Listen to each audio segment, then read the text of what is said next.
Ghosts and hauntings are both very generalised terms when referring to paranormal phenomena.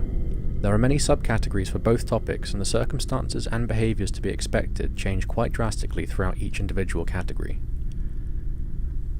Depending on the kind of haunting being observed, your methods for coping or understanding will vary as much as the categories themselves, and so in this video we take a look at our top 5 list of most common hauntings. Let's begin.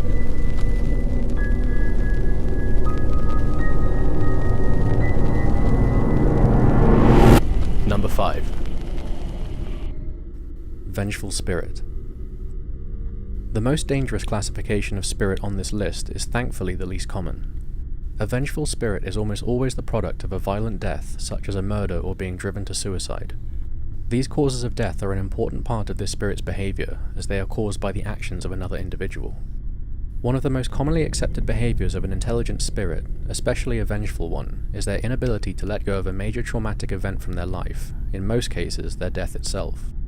Something widely debated in parapsychological circles is whether or not the violent death is recorded immediately and enough to drive the spirit to seek vengeance, or if the event is mulled over for a long time and slowly torments the spirit whilst it is trapped between worlds, driving it to lash out. No matter the cause, a vengeful spirit will latch on to its murderer or antagonizer from its previous life, and build on its repertoire of activity, with the end goal being to inflict the same level of distress and pain on the individual responsible. This will range from simple haunting phenomena, such as objects moving or sounds in the night, all the way through to full-fledged contact by way of visual appearance and in some cases physical attack. Number 4. Summoned or Conjured. When using words such as summoning or conjuration, many people will picture an elaborate setup of ritualistic items, altars and pentagrams drawn onto the floor. The reality, and as an extension the basic idea behind such cliché ideas of ritual magic, is that the only intention is to make your will manifest. This can be achieved by any number of techniques, and sometimes purely by accident. So long as there is an element of belief on the part of the individual conducting such an experiment, then that is oftentimes enough to manifest the will, expectation, or fear of the individual. Ouija boards are a great example of this. Ignoring the fact that the individual may have their own expectations of a device such as this, the collective understanding is that they work, or at the very least should not be played with. This massive collection of thought provides a lot of spiritual power to an item, similar to the belief of thought forms, that enough people focusing on one idea will bring it into existence. Using a Ouija board, performing a mirror ritual like Bloody Mary, or visiting a place said to be haunted with the expectation of encountering something are often enough to bring something forth into our plane of existence. The issue comes from the lack of knowledge or intent to close off the doorway into the physical world. Formally ending a Ouija board session, verbally revoking access to the physical plane, destroying the item of focus after communication has stopped. These are all examples of things often ignored when involved in such activities, and as a result, leave an access point open to our world. These are all examples of things often ignored when involved in such activities, and as a result, leave an access point open into our world, and result in whatever entity was called forth for conversation to remain at the location indefinitely. Number 3. Object Tethered.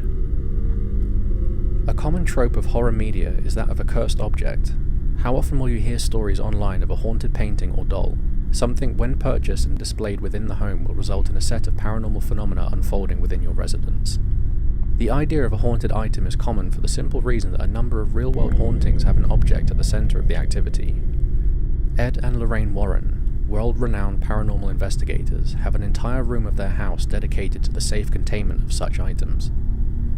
An object-tethered haunting usually combines the characteristics of several different types of haunting, but the core of the phenomena will be an object of personal importance to the spirit from when they were alive, usually an item of jewellery, a painting, or a doll. The severity of haunting attached to an item is difficult to discern, as it will vary as much as the personality of the spirit did in life. Perhaps wearing a necklace tethered to the spirit of its former owner will result in physically seeing the apparition. The purchase of a painting tied to a spirit may induce horrific nightmares or physical activity within your home. Or the possession of a haunted doll will lead to its movement around the house. No matter the resulting paranormal phenomena, object-tethered hauntings are quite common and should be treated with care and respect if experienced.